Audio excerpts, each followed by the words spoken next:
Bonjour, voici la correction sur l'identification d'un système du premier ordre. Donc voici un exemple de fichier reçu par un étudiant.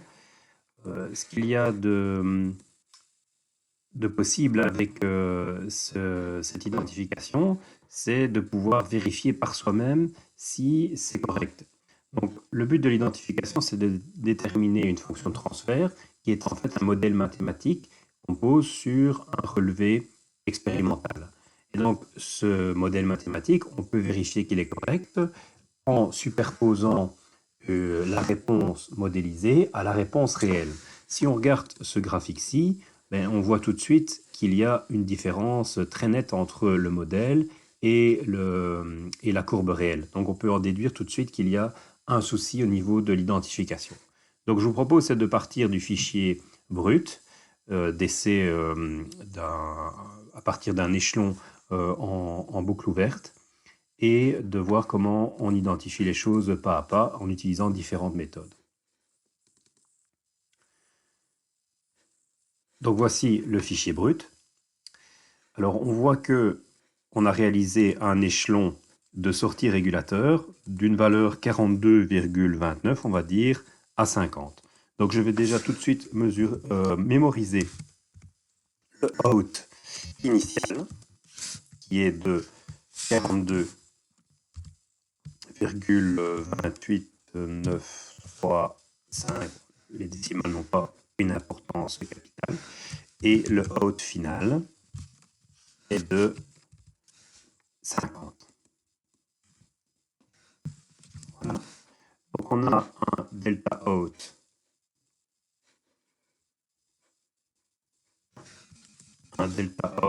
de 50 moins 42. Voilà. Alors on sait que on doit démarrer le top 0 du chrono à l'instant de l'application de l'échelon. Donc ici, les enregistrements ont commencé avant l'échelon, donc il va falloir modifier cela.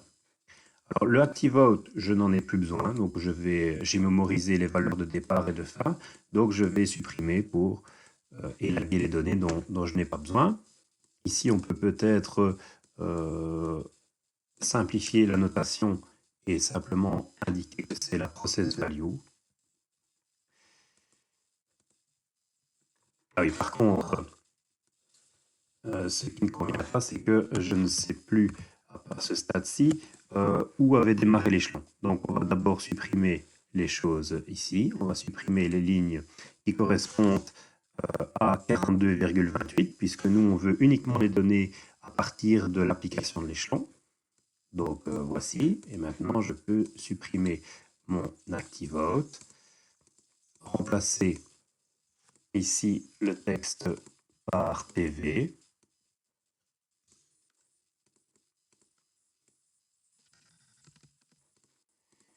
Je vais créer une nouvelle colonne de temps qui commence à 0.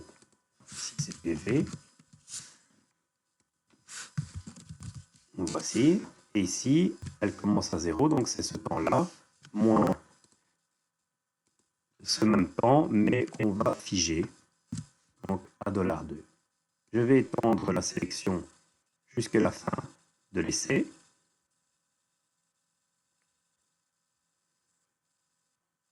Voilà. Et je vois que le PV final ici, il vaut 52,412. Donc je vais le noter aussi, je vais en avoir besoin, 52,412. Donc le PV init, le PV final, 52,412. Le PV initial, il est de 39, si on regarde les données, 39, on va dire 0,94, on verra par la suite s'il faut changer cette valeur, et le delta PV, est ici égal à cette case-ci, moins celle-ci. Voilà. Alors on peut tout de suite calculer le gain statique, qui est le delta PV sur le delta out. Donc c'est cette valeur-ci divisée par le delta out. Voilà, j'ai un gain statique de 1,618, on va dire. Je vais estimer le retard θ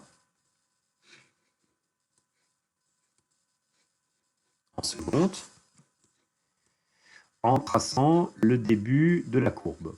Alors, je pourrais très bien supprimer cette ligne-ci, mais ça va créer un problème puisque je vais perdre alors, hein, si je supprime cette colonne-ci, forcément il n'y a plus la formule ne peut plus être appliquée à une colonne qui n'existe plus, donc forcément il râle. Donc ce qu'on peut faire, c'est ceci, c'est copier la colonne et faire un collage spécial des valeurs. Et à ce moment-là, on peut supprimer la colonne et il n'y a plus d'erreur. Voilà. Alors, pour estimer le retard, il faut qu'on fasse un zoom sur les premières secondes de l'application de l'échelon. Donc, je vais déjà essayer avec 22 secondes, on va voir ce que ça va donner. Donc, je trace un graphique ici et on voit que il y a peut-être un peu beaucoup de données. Donc je vais en enlever un peu, mais on a déjà une bonne idée du retard. Hein.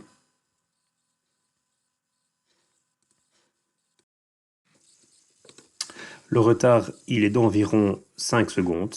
Ici, donc je vais le mémoriser ici, 5 secondes. Ensuite, je vais tracer toute la courbe. La voici. Alors, c'est le même souci qu'on voyait sur la fiche de l'étudiant. C'est que cette courbe, elle est fortement aplatie parce que l'échelle en ordonnée n'est pas choisie de façon optimale. Donc, on va changer l'échelle. On voit qu'on démarre à peu près à 40. Donc, si on démarre de 0, on va avoir une courbe qui est aplatie. Donc, je vais démarrer à partir de 39 ici. Et là, on voit qu'on a quelque chose de bien plus visible au niveau de la courbe. Voici cette courbe qui est reconnaissable. Elle correspond vraisemblablement à un premier ordre caractéristique. Alors, que devons-nous faire maintenant? Nous devons calculer, trouver la constante de temps. Il y a plusieurs méthodes pour cela. Donc, on va calculer les 63% de la valeur finale. Plus précisément, la valeur du temps qui correspond à peu près quelque part, 63% se situe ici, un peu au niveau de la moitié. Donc ce sera la valeur initiale plus 63% du delta PV. Donc 63%, ce sera la valeur initiale de PV plus 63%, donc 0,63 fois le delta PV. 47, on voit que la valeur ici est tout à fait possible. Donc je vais laisser ça comme ça. Ensuite, on pourrait trouver les 95%. C'est la même formule, mais cette fois-ci avec 95. Donc PV initial plus 0,95 fois delta PV. Je vais aller chercher dans le fichier à quel endroit le PV atteint 47,59.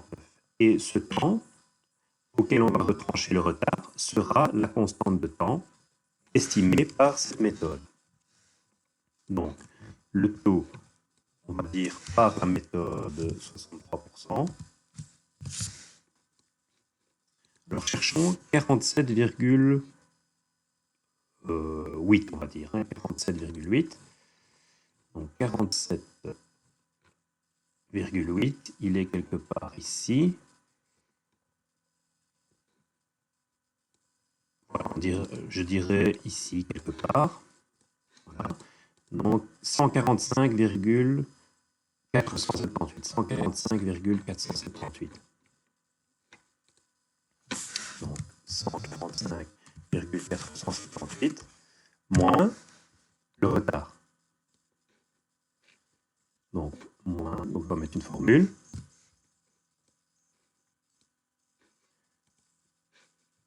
voici la constante de temps estimée par la méthode 63%.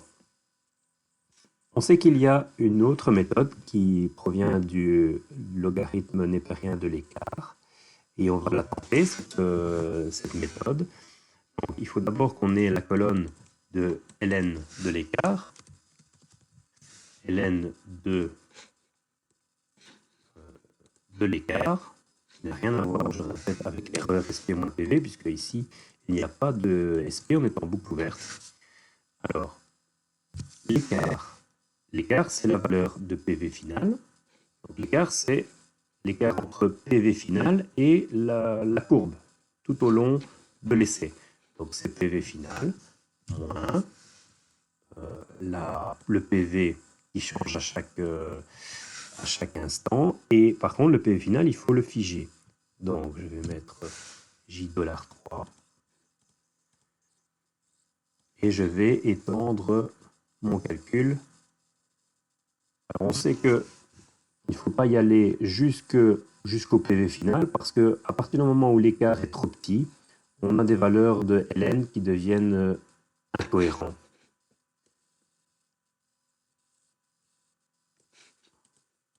Voilà. Ensuite, il faut tracer cette courbe de temps ln. Il faut sélectionner les deux colonnes et faire un graphique.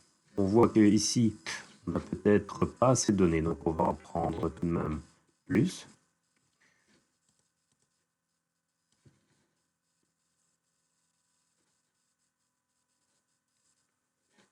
Voici.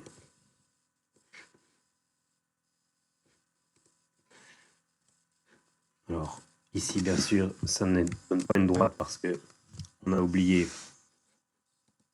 d'appliquer le logarithme. C'est pas grave, on va pouvoir changer tout ça assez rapidement.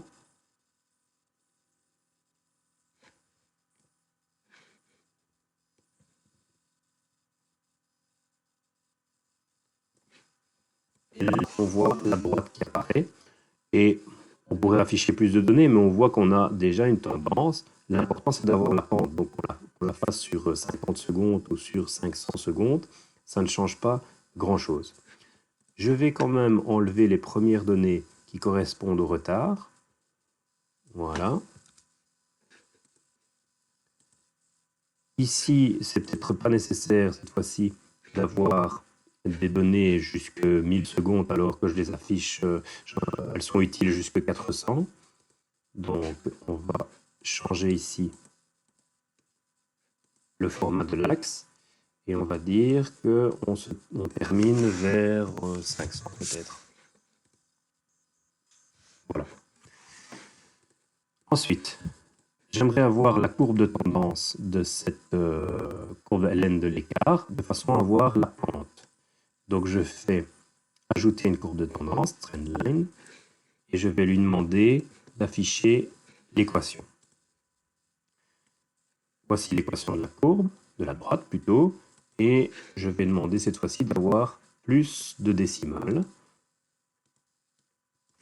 Par exemple 6 décimales ici, même peut-être encore plus.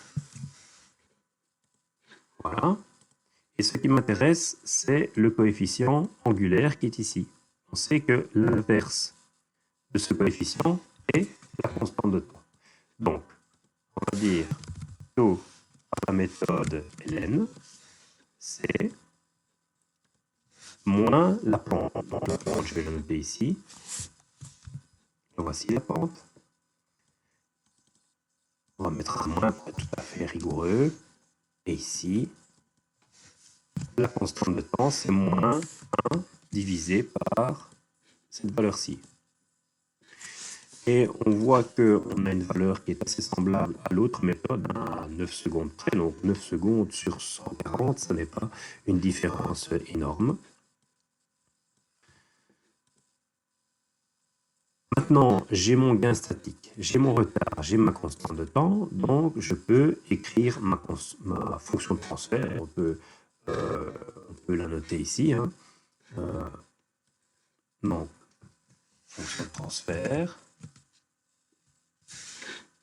insertion d'équation, f de t est égal à mon gain statique, c'est-à-dire 1,617,5 divisé par 1 plus taux, on va prendre pour l'instant 140,7, voilà, fois P,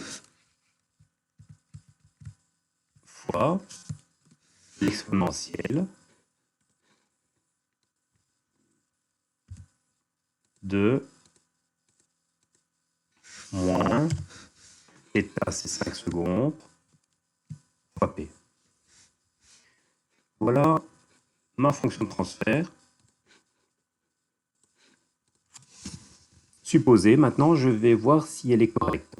Donc je vais superposer la réponse du modèle à la réponse réelle. Donc, pour ce faire, je vais construire une nouvelle colonne qui sera le PV du modèle. PV modèle.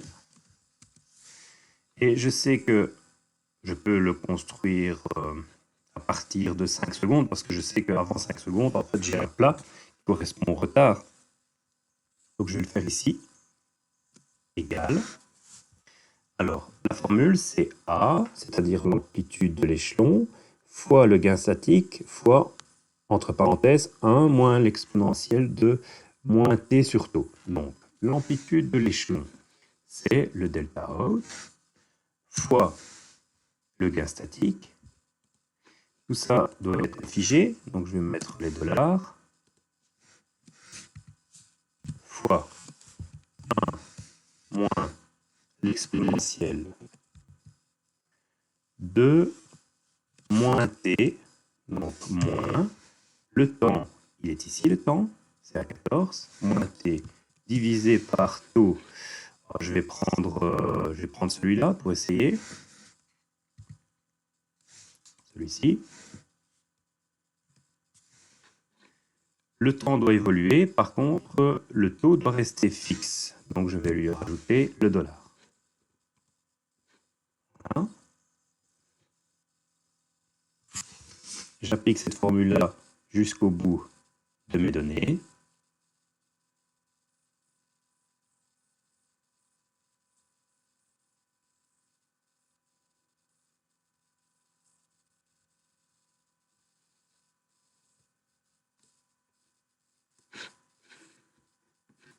Je vois que j'ai une différence qui est nette, ça veut dire que j'ai oublié la valeur initiale du PV.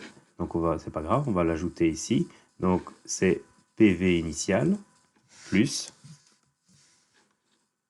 bien sûr, le PV initial doit être figé également. Et on recommence ici. Appliquer la formule jusqu'au bout.